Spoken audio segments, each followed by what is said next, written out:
Hello tout le monde, j'espère que vous allez bien. Je suis trop contente de vous retrouver aujourd'hui pour une nouvelle vidéo. Et aujourd'hui on se retrouve pour une vidéo crash test nouveauté. Bon, certaines il est bizarre aujourd'hui. Bizarre. J'ai acheté plein de nouveautés, notamment les nouveaux crayons à lèvres de chez Huda longue tenue, les huiles à lèvres de chez Huda, les nouveaux blush sticks de chez Charlotte Tilbury. Attendez, si j'arrive à l'ouvrir. Voilà, la poudre translucide de chez Yves Saint Laurent Beauté, enfin. J'ai aussi les petits gloss que j'ai reçus de la part de Dior. Sans oublier aussi de chez Martine Cosmetics les nouveaux crayons. Regardez l'énorme colis presse que j'ai reçu, je suis trop contente. J'adore la DA de ce lancement, c'est trop chouette. Chaque crayon à sourcils a un nom de café. Alors je vais déjà enlever ça, franchement c'est trop génial. J'adore. Comme je vous disais, moi à mon avis je suis soit l'americano soit l'espresso. C'est des produits qui existaient déjà chez Martine mais qui ont été reformulés. Je vais toutes vous les swatcher. Oh waouh, celui pour les rousses c'est génial. Donc là dans l'ordre vous avez pumpkin spice, chai latte et café noisette. Et ensuite on passe évidemment sur des plus foncés et ensuite americano, espresso et ristretto. Moi je pense que je suis soit americano soit espresso, mais je dirais quand même plus espresso parce que j'ai quand même les sourcils assez foncés. Donc moi là ce que j'ai fait c'est que je les ai déjà plaqués parce que j'y vais direct mais je vous explique rien. Je les ai plaqués avec ce produit de chez Sephora Collection. Je vais venir juste remplir aux endroits où ça manque un petit peu de couleur, où il y a de la transparence. Bon, j'aime bien parce que ça ne marque pas trop. Les crayons comme ça a tendance parfois à marquer assez rapidement, genre trop fort d'un coup. Et là, pas du tout. C'est pile ce qu'il faut. Vous voyez, ça fait pas de grosses taches quand vous venez tracer des petits traits avec le crayon. Vous avez un goupillon si vous voulez un petit peu estomper, mais moi les ayant déjà plaqués, j'ai pas vraiment besoin. Maintenant on va passer à la base et celle-ci c'est une base de chez NARS que j'ai déjà testée dans une précédente vidéo. C'était, je me souviens plus quelle vidéo, mais je me souviens qu'elle avait légèrement peluché. Et là j'ai fait une skincare complète de la marque Caudalie et j'aimerais bien voir si ça va encore un petit peu pelucher ou plus du tout, si c'était juste ma skincare dans la précédente vidéo qui n'était pas adaptée. Bon, ça peluche encore un peu. Regardez, il y en a quelques là sur mes mains. J'ai pas besoin de rincer mon visage parce que c'est pas au point que ça peluche de partout. C'est vraiment juste dans le cou parce que j'ai un petit peu insisté au niveau du geste pour faire pénétrer la base. J'ai l'impression que si je fais ça trop longtemps, ça va finir par pelucher. Donc écoutez, je vais pas bouger. Il n'y a rien de pire le matin quand on se prépare d'avoir une base qui peluche et de devoir tout recommencer. Enfin, c'est vraiment un enfer. J'ai les lèvres très sèches, donc je vais mettre un petit peu du baume à lèvres de chez Dior en attendant de tester les produits Huda. Je trouve ça cool parce que Dior ils ont mis des petites paillettes dans le baume à lèvres et ça fait un effet encore plus soie parce que étant donné que c'est très fin, c'est pas comme un gloss, le fait qu'il y ait des paillettes ça donne du relief à la bouche, c'est très mignon. On va maintenant tester un produit que je voulais tester depuis hyper longtemps. C'est en fait un fond de teint hydratant en bâtonnet de chez Charlotte Tilbury. Ça a été les journées gold chez Sephora et je me suis dit que j'allais l'acheter en même temps que le blush qui vient de sortir parce que ça m'intriguait. Moi j'ai le... comment il s'appelle? Il n'y a même plus les inscriptions dessus tellement ça fait longtemps que je l'ai, mais c'est ce produit là. Ça se présente comme ceci et vous l'appliquez sur le visage pour avoir ce glow hyper joli en dessous du fond de teint. Mais par contre celui-ci c'est vraiment pas vendu comme un fond de teint, c'est vendu comme une base hydratante qui va vraiment apporter de la lumière sous votre make-up. Par contre celui-ci il est vendu comme un fond de teint. Vous voyez c'est assez épais. C'est parti, on va tester ça. Ok, je le trouve assez fin. Par contre j'espère qu'avec la base NARS en dessous ça va pas faire une catastrophe. Je vais prendre un beauty blender. Moi ce que je me demande c'est si ça blende un petit peu les rougeurs en plus d'apporter de la lumière, vous voyez. Beaucoup de gens disent qu'on peut pas le porter tout seul. Oh là là, on dirait une boule à facettes là. Alors je trouve qu'il se blende hyper bien, ça j'ai rien à dire là-dessus. Par contre ça ne camoufle pas les rougeurs, un tout petit peu, genre vraiment léger. Il y a très peu de couvrance. Par contre j'aime beaucoup le glow que ça apporte sur la peau. Juste quand je viens un petit peu ici en bas, ça a tendance à pelucher, mais ça je suis sûre que c'est la base NARS. Ça m'énerve parce que je voulais trop l'aimer cette base. Franchement ça donne grave du glow. En base de make-up c'est génial parce que ça va vraiment donner de la lumière au fond de teint. Genre je pense que là vous le voyez hein, mais je reluis et pour autant c'est pas collant. Je pense que je vais mettre le fond de teint NARS en petites touches. Et après on va tester de chez NARS du coup les nouveaux produits que j'ai achetés. Ce sont les anti-cernes et correcteurs. Mais je vais quand même mettre un petit fond de NARS pour dire de bien égaliser tout ça. Celui-ci je pense qu'on l'avait déjà testé aussi dans une précédente vidéo. Bon, ce que j'ai à vous dire et que je trouve vraiment intéressant, c'est le fait que vous voyez là j'ai mis du fond de teint et le produit de chez Charlotte Tilbury qu'on a mis en dessous, il continue à apporter de la lumière. Bon évidemment c'est le fond de teint Light Reflecting, donc c'est un fond de teint aussi qui est censé apporter de la lumière, mais je trouve que vraiment en transparence on le voit encore en dessous. Et je vous propose qu'on teste l'anti-cerne correcteur de chez NARS que j'ai dans la bonne teinte. En fait la marque m'avait envoyé cet anti-cerne mais pas dans la bonne teinte, donc je l'ai racheté à ma teinte. Moi c'est la teinte Vanilla normalement et je vais venir l'appliquer au doigt comme ça. Je sais qu'il est très apprécié par beaucoup de gens ce correcteur. Ok, il est très couvrant mais pour autant pas épais. Je me mets un petit peu sur les paupières aussi. Ok, il est très cool. Franchement j'aime bien, je sais pas ce que vous en pensez. J'ai pas l'impression qu'il va venir assécher les cernes plus qu'un autre. Je vais prendre le petit pinceau de chez Rare Beauty pour venir camoufler les zones qui sont selon moi à camoufler. Parce que le fond de teint il est très cool mais je trouve qu'il camoufle pas énormément les rougeurs tout ça. Moi il y a quand même des endroits où j'ai besoin d'un petit peu repasser, vous voyez. Par exemple là autour des sourcils. Je trouve que ça manque un petit peu de couvrance. Bon, et bien franchement très cool ce petit correcteur. Je pense que je vais vous faire une full face NARS là bientôt. Et on testera à ce moment-là celui-ci.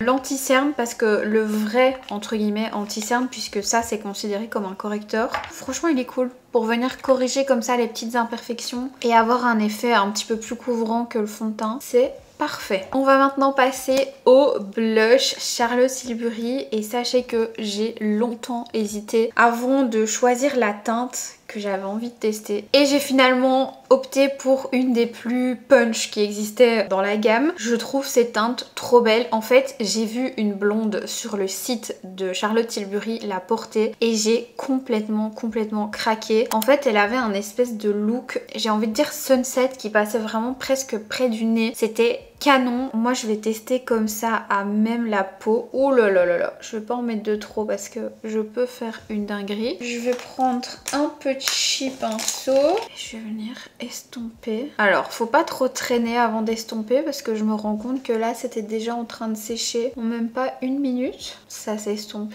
hyper bien. Et je suis contente parce que j'avais peur pour la couleur et au final je trouve ça très joli. Ça change de ce que j'ai l'habitude de mettre et en fait je trouve ça trop joli pour l'été, même pour l'hiver en vrai. Après il faut assumer hein, ce genre de blush dans la vraie vie, mais moi perso j'adore quoi, c'est tellement girly, tellement chou. Il se blende super facilement, il a ce petit effet un petit peu floutant que j'aime bien dans les blushs crème. Vous savez il y a parfois des blushs qui ont tendance quand ils sont en liquide, en crème ou en stick, je sais pas comment expliquer, rester en surface, pas avoir envie d'être copain avec les produits qui est en dessous, vous voyez, qui ont un petit peu du mal à se fondre dans un fond de teint ou dans un anti-cerne. Et là c'est pas du tout le cas.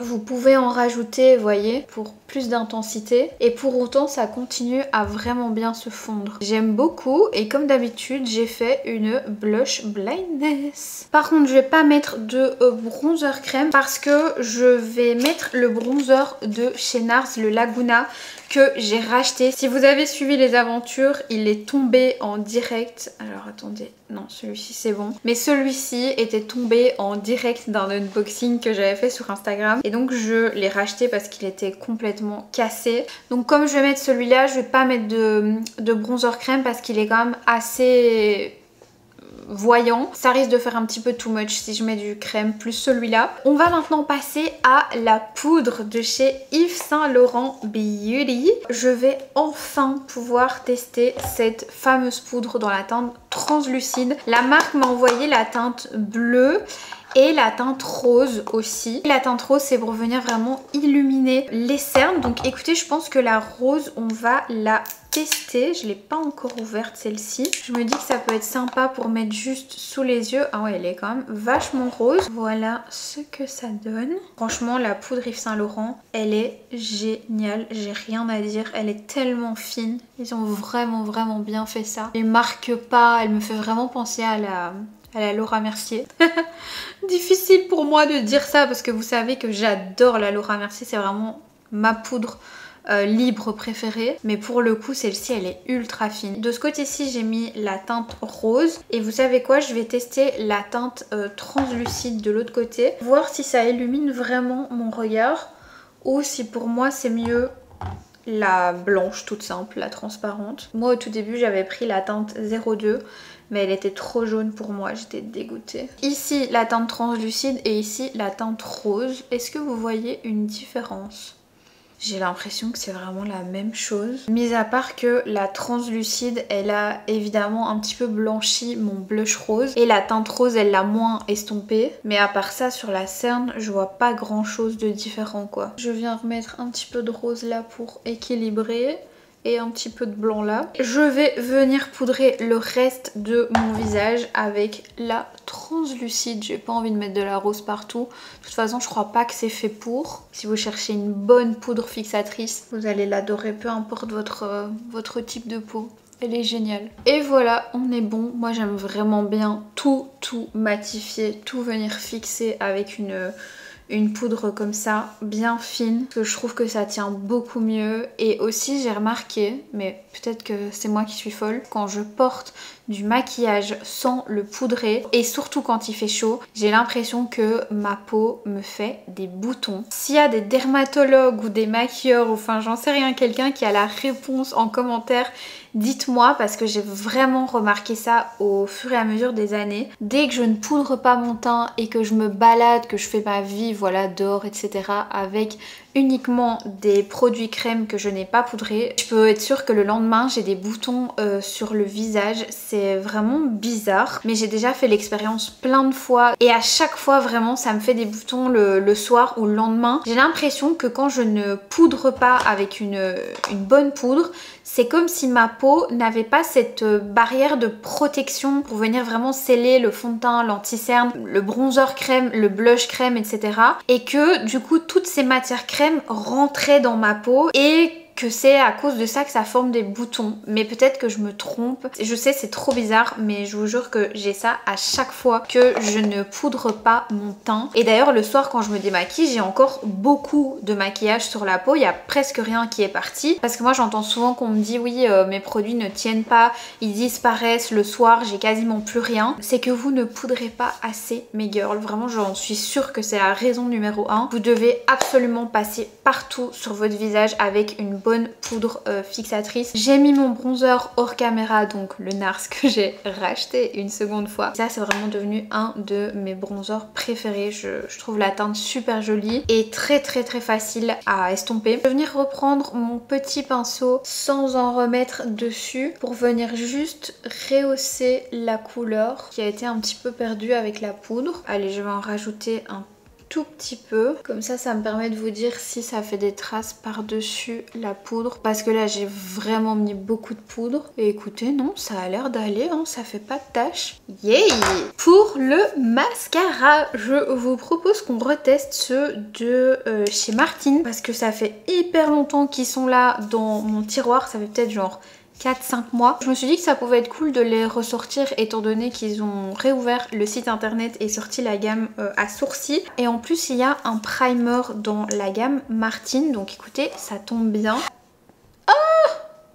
Andouille, j'en ai mis sur ma paupière. Alors le primer de chez Martine, il est gris et je me souviens plus du tout de ce que j'en pensais. Je trouve que Pour un primer, c'est bizarre la manière dont il attrape les cils. Je suis pas vraiment convaincue là pour le moment. Vous savez, moi j'adore le primer de chez Dior, le blanc. C'est toujours celui que je mets avant n'importe quel mascara. Mais je me dis que ça peut peut-être bien fonctionner avec un de ces mascaras. Donc on a le Bombastic et le Orgasmic. De mémoire, c'est le Bombastic que je préférais. Voilà ce que ça donne après 2 couches. Moi je préfère les mascaras allongeants qui ont tendance à vraiment bien séparer et garder ce côté naturel en fait des cils. Ce que je le reproche juste, ouais, c'est peut-être le fait, mais ça c'est souvent hein, avec les mascaras volume, c'est le fait que si vous repassez une deuxième voire une troisième fois, vous avez cet effet pâte d'araignée que j'apprécie pas particulièrement. J'aurais peut-être dû tester celui-ci, le Orgasmic, parce que j'ai l'impression que c'est plus un mascara longueur au vu de la brosse. On va maintenant passer aux lèvres avec les tant attendus nouveaux produits de chez Huda Beauty. J'ai acheté 2 teintes parce que je savais pas laquelle choisir, j'arrivais pas à me décider. J'ai acheté la teinte Baby Pink, bien fermée et rangée pointe en bas. Ok, déjà ça je ne savais pas, j'avais pas vu. Il s'agit de feutres d'encre à lèvres qui apparemment ne bougent pas, qui promettent de tenir vraiment toute la journée, même en mangeant du gras, puisque Huda, donc la fondatrice de la marque, avait fait un crash test sur Instagram je pense, dans lequel elle mangeait un hamburger bien gras et elle montrait que les crayons ne bougeaient pas même après avoir mangé un burger. Donc la teinte Baby Pink et celle-ci c'est la teinte Soft Nude.